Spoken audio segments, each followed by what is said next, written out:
Hello guys, আজকে আমি কামরাঙ্গা আর টমেটো দিয়ে টক রান্না করব। তো দেখে নাও, আমি অত ভালো পারি না, তো যেটুকু পারি সেভাবেই রান্না করব।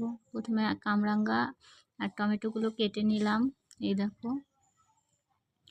এবার কড়াইতে তেল দিয়ে গরম করে তেজপাতা আর সরিষা ফোড়ন দিয়ে একটু তাতায় নিয়ে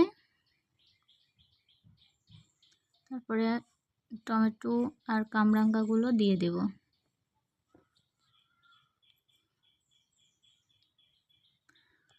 এগুলো দেওয়ার পরে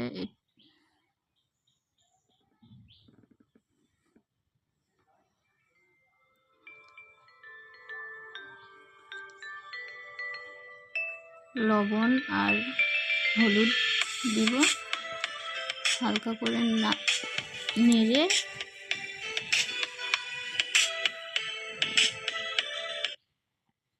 ঢাকনা দিয়ে দিব এবার।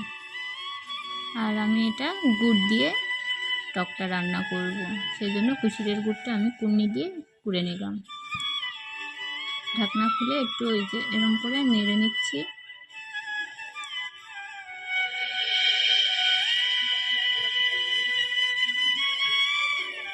জানি না কেমন হবে। এবার গুড়টা একটু দিয়ে দিব, জলটা শুকিয়ে আসলে গুড় দিয়ে ভালো করে নাড়াচাড়া করে নিতে হবে।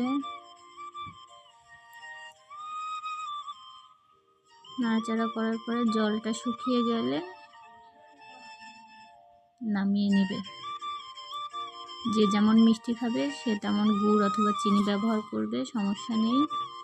আমি নামানোর আগে একটু হালকা করে মৌরি আর মেথি ভেজে গুঁড়া করে রেখেছিলাম, সেটা দিয়ে দিলাম।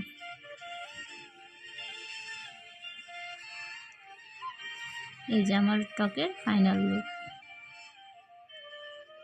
জানি না কেমন হয়েছে, আমার প্রথম সাউন্ড। সবাই লাইক অ্যান্ড সাবস্ক্রাইব